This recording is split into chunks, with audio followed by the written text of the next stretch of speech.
हाँ, इसको कहा जाता है हिंदी में असहयोग आंदोलन। महात्मा गांधी ने एक बुक लिखा था जिसका नाम था हिंद स्वराज, और वो बुक कब लिखा था? 1909। और उस बुक में महात्मा गांधी ने ये बोला था कि it is the cooperation of Indians which provide the base for the British rule in India. यानी इंडिया में ब्रिटिश रूल का बेस प्रोवाइड किया है क्या? हमारा कोऑपरेशन। अगर हम कोऑपरेट नहीं करते ब्रिटिशर्स को, हम मदद नहीं करते, सहयोग नहीं करते, तो ये पॉसिबल ही नहीं था कि ब्रिटिशर्स हमारे यहाँ रूल कर लेते, शासन कर लेते ना। हम लोगों ने उनको बहुत कोऑपरेट किया, अंग्रेजों को। हम लोगों ने उनको आर्मी में उनके मैक्सिमम इंडियंस, पुलिस में इंडियंस, उनके कोर्ट में इंडियंस, सिविल सर्विसेज में इंडियंस, हर जगह हम उनका खुद ही मदद कर रहे थे और फिर हम ही चिल्ला रहे थे कि हम गुलाम। तो गांधी जी ने कहा था कि जिस दिन हम ब्रिटिशर्स को कोऑपरेट करना बंद कर देंगे, सहयोग करना बंद कर देंगे, उसी दिन ब्रिटिश रूल क्या हो जाएगा? कोलैप्स हो जाएगा। कोलैप्स हो जाएगा मतलब गिर जाएगा। तो कांग्रेस का सेशन हुआ नागपुर में 1920 के दिसंबर में कांग्रेस का सेशन हुआ। किस जगह पे हुआ? नागपुर। वहां पे ये डिसाइड किया गया कि अब हम लोग नॉन कोऑपरेशन मूवमेंट को लागू करेंगे। तो एडॉप्ट कब हुआ non cooperation movement? Nagpur session, ठीक है ना? कांग्रेस के नागपुर सेशन में एडॉप्ट हुआ। इसके बाद जनवरी 1921 में, यानी कि जस्ट अगले महीने, नॉन कोऑपरेशन मूवमेंट को नेशन वाइड गांधी जी ने लॉन्च कर दिया, ठीक है ना? अब इसमें विरोध हम लोग किसका कर रहे थे? हम लोग सीधा विरोध कर रहे थे कि हम ना तो ब्रिटिशर्स के सिविल सर्विसेज एग्जाम में जाएंगे, आर्मी का वर्कआउट करेंगे, पुलिस में नहीं जाएंगे, लेजिस्लेटिव काउंसिल जो इलेक्शंस होते हैं उसमें पार्टिसिपेट नहीं करेंगे, लोअर कोर्ट में पार्टिसिपेट, मतलब हम किसी भी प्रकार से कोई भी सहयोग अंग्रेजों का नहीं करेंगे। ये हम लोग कर लिए। लेकिन देश भर में एनसीएम लॉन्च हुआ। अलग अलग लोगों के लिए एनसीएम का अलग अलग मतलब है, हम लोग यही पढ़ रहे थे, बताया था ना कल।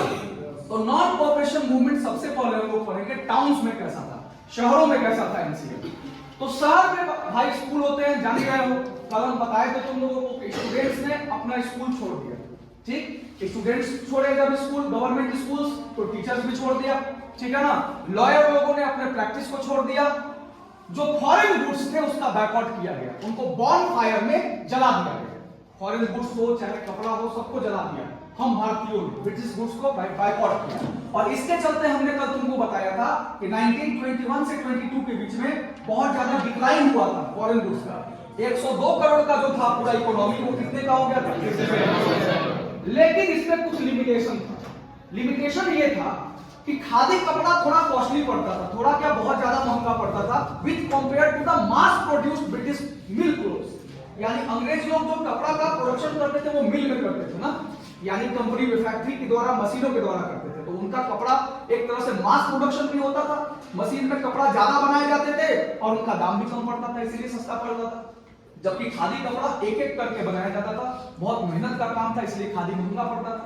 अब सोचो कि एक गरीब, जो इंडिया के गरीब लोग थे, वो कितने समय तक आके खादी पहनते, क्योंकि उनके पास पैसा खाने का नहीं होता था, वो कपड़ा खादी पहनेंगे नहीं। तो एक समय धीरे धीरे ऐसा आया कि लोग फिर से ब्रिटिश गुड्स को खरीदने लगे। पहले तो बायकॉट किया, लेकिन बाद में जब देखा कि खादी महंगा पड़ रहा है तो क्या किया, फिर अपनाने लगे। स्कूल कॉलेज जो स्टूडेंट्स छोड़ चुके थे, अब उनके पास कोई अल्टरनेटिव ऑप्शन नहीं था, कोई इंडियन स्कूल नहीं था। तो थक हार के जो पढ़ने वाले स्टूडेंट्स थे उनको भी लौटना पड़ा अंग्रेजों के स्कूल में, क्योंकि हमारे पास कोई व्यवस्था थी नहीं।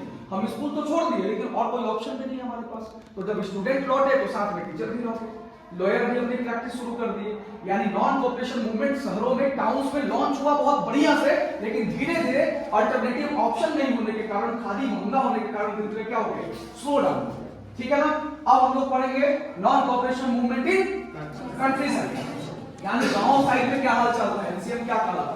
तो गांव साइड में हम लोगों ने देखा था कि एक सज्जन थे जिनका नाम था बाबा रामचंद्र। वो कहां से लौटे थे? दिल्ली से लौटे थे। और वहां पे वो बॉन्डेड लेबर यानी वहां बेकार बंधुआ मजदूर थे फिजी में। वो इंडिया आए थे, वो अवध से थे। अवध एक जगह है यूपी में, वहां से थे बाबा रामचंद्र। बाबा रामचंद्र जब इंडिया में आए तो उनके लिए नॉन कोऑपरेशन का मतलब अलग था। हमने शुरुआत में ही बताया, अलग अलग लोगों के लिए अलग अलग नोशन था नॉन कोऑपरेशन का। वो बहिष्कार करते थे तलुकदार और जमींदार से। किसके अगेंस्ट में? टैक्सेशन पॉलिसी के अगेंस्ट में। तो अवध किसान सभा बनाया गया जवाहरलाल नेहरू के सहयोग से। बाबा रामचंद्र ने बनाया अवध किसान सभा में मकसद था टैक्स में रिडक्शन, यानी कि जो टैक्स दिया जाता था जमींदारों को उसको कम किया जाए। अपोजिशन या एबोलिशन ऑफ बेगार सिस्टम, पहले बंधुआ मजदूरी का सिस्टम इंडिया में भी था, उसको भी बहिष्कार करने का बात कर रहे थे। और तीसरा सोशल बायकॉट ऑफ जमींदार, सामाजिक बहिष्कार कर दो जमींदारों का, उनको नॉन कोऑपरेशन, यानी कि जमींदारों को हम सहयोग नहीं करेंगे। समझ में आया? नॉन कोऑपरेशन हम लोग इसलिए स्टार्ट किए थे, अंग्रेजों का हम लोग सहयोग नहीं करेंगे, लेकिन गांव में क्या था, जमींदारों को हम सहयोग नहीं करेंगे। ठीक, इसके चलते अवध किसान सभा ने नाई धोबी बंद हो गया था कि अब से कोई भी नाई जो बाल काटते हैं और धोबी जो कपड़ा धोते हैं, ये अपना सर्विस देना बंद कर देंगे। किसको सर्विस देना बंद कर देंगे? जमींदारों। लेकिन कंट्री साइड में भी धीरे धीरे एनसीएम स्लो डाउन हो गया। जानते हो क्यों स्लो डाउन हो गया?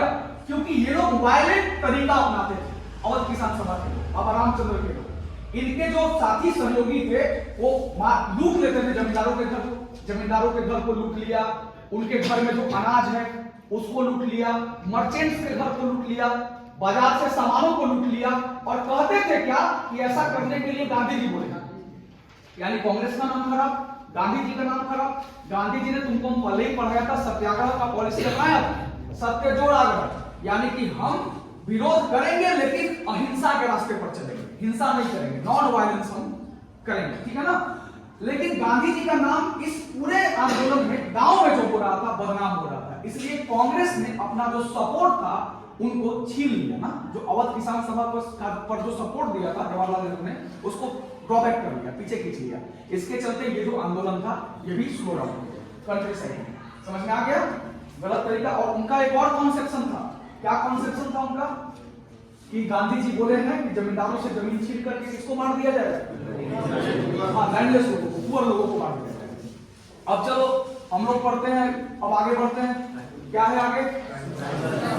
Non cooperation movement by tribals ना। एक और चीज तुम लोगों को बोले थे कि एनसीएम में छूट गया था टॉपिक, ध्यान रखना। कोई पार्टी थी, जस्टिस नॉन ब्राह्मण पार्टी थी हैदराबाद, जिसने पार्टिसिपेट की। वो नॉन कोऑपरेशन मूवमेंट में था वो पार्टी, लेकिन वो काउंसिल्स का यानी इलेक्शंस का बहुत बैकवर्ड वो नहीं किया था वो पार्टी। उनका ये मानना था कि हम काउंसिल में रह करके ज्यादा पावर गेन करके या अपोज कर सकते हैं ब्रिटिशर्स का। ठीक है ना?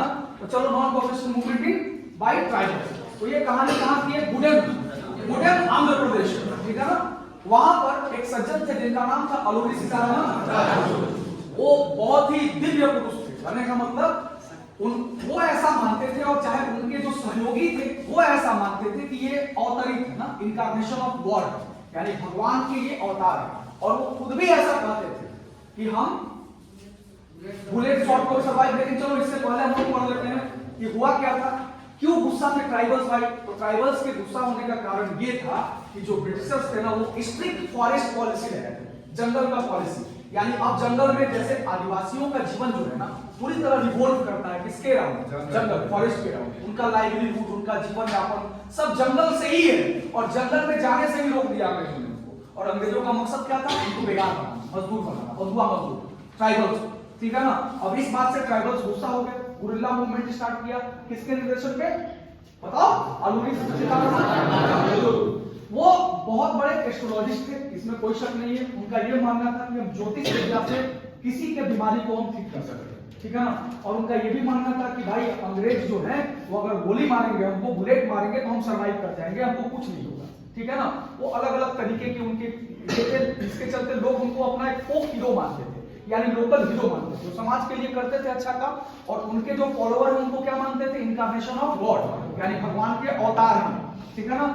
वो गांधी जी के बहुत बड़े पक्षधर थे, गांधी जी को सपोर्ट किया अलूरी सीतारामन गांधी ने नॉन कोऑपरेशन मूवमेंट में। हर एक चीज उन्होंने कहा कि ठीक है, गांधी जी ने बोला है खादी पहनने के लिए, हम लोग खादी पहनेंगे, फॉरेन गुड्स का बायकॉट करेंगे। गांधी जी ने बोला है लिकर को पिकेटेड, पढ़े हो ना, शराबबंदी के लिए हम लोग आज के बाद लिकर का इस्तेमाल नहीं करेंगे।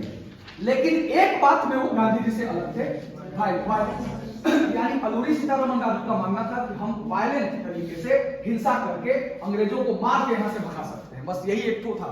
इसी के चलते उनके जो रिबेल्स थे उन्होंने अटैक किया किसके ऊपर? थाने के ऊपर। और अटैक करने के बाद पकड़ लिया गया अलूरी सीतारामन राजू को, और उनको एग्जीक्यूट कर दिया गया, मार दिया गया। कब? Very good. चलो कल तक का कहानी यही था।